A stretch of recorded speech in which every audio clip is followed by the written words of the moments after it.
Dorothy Parker, born Dorothy Rothschild, came into this world 2 months early on August 22nd, 1893. Not long after Dorothy's birth, her mother passed away, leaving her in the hands of her father. Dorothy Rothschild was raised Jewish. However, she went to a Catholic school that was run by the nuns of the Blessed Sacrament Convent. Dorothy hated the school and she hated being Jewish, and she openly rebelled against it. Growing up, Dorothy learned to use humor as a defense mechanism, and this ultimately got her into quite a bit of trouble as she grew up.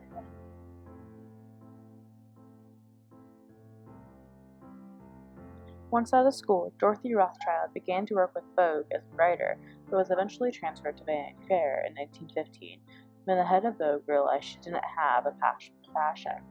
Her first publication that made her money came in 1915 after she was transferred to Vanity Fair. It was titled Any Porch. Dorothy would eventually be let go from Vanity Fair due to her brutality and rudeness in her reviews of others.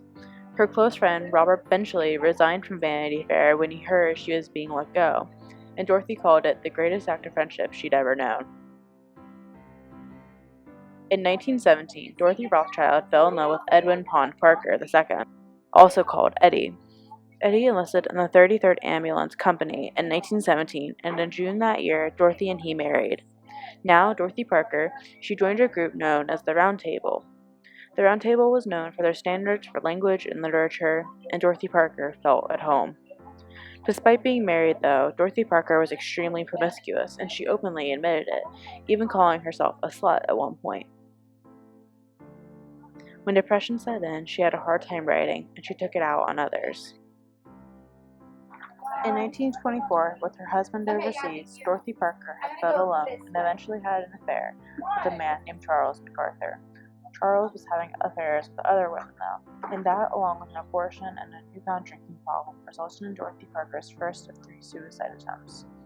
Her first attempt was by way of her husband's razor, and when it failed, her defense mechanism of humor had kicked in, resulting in her joking with her friends that Eddie's razor wasn't even sharp. Her second suicide attempt came in 1925 by the way of overdose on sleeping pills. The same year as her second attempt, Dorothy Parker left her husband Eddie, claiming it was because his family hated her for being a Jew. They didn't officially divorce, however, until 1928. Her final suicide attempt was with a fistful of barbiturates.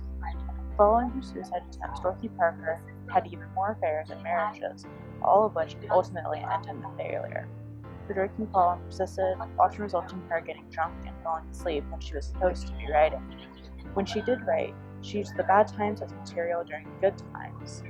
She became a political and social activist, believing in the civil rights movement. She even left her estate to Martin Luther King Jr. In 1934, Dorothy Parker declared she was a communist. Dorothy Parker was found dead of a heart attack on June 7, 1967. She is perhaps best known for her dark poetry, which can perhaps be described as a manifestation of how she felt on the inside throughout her life. Her poetry was dark, dismissive of hope, and tragic. Her defense mechanism of humor found its way into her poetry, showing itself as satire and sardonic tones. Her overarching message of most of her poetry is simply that life is a terrible, inescapable thing that we all must suffer, no matter what we do. Her poems, A Dream Lies Dead, Resume, A Fairly Sadly Tale, and Coda, are perfect examples of this message. A Dream Lies Dead is a poem about what happens to dreams when they are abandoned. Parker implores the reader to avert their eyes from the dead dream, but goes on to tell them about the scene anyways. Doing this, Parker makes it clear that the truth and reality of what is going on, namely life, is inescapable. Though there isn't much humor in this particular poem, it certainly meets the criteria of being dark. The next poem is Resume. Before I talk about the poem, I will let Dorothy Parker read the poem herself. Resume. Razors pain you, rivers are damp, acids stain you, and drugs cause cramp. Guns aren't lawful, nooses give, gas smells awful. You might as well live. Next we have A Fairly Sad Tale. The name itself mocks the idea of fairy tales and the love stories that so often accompany them.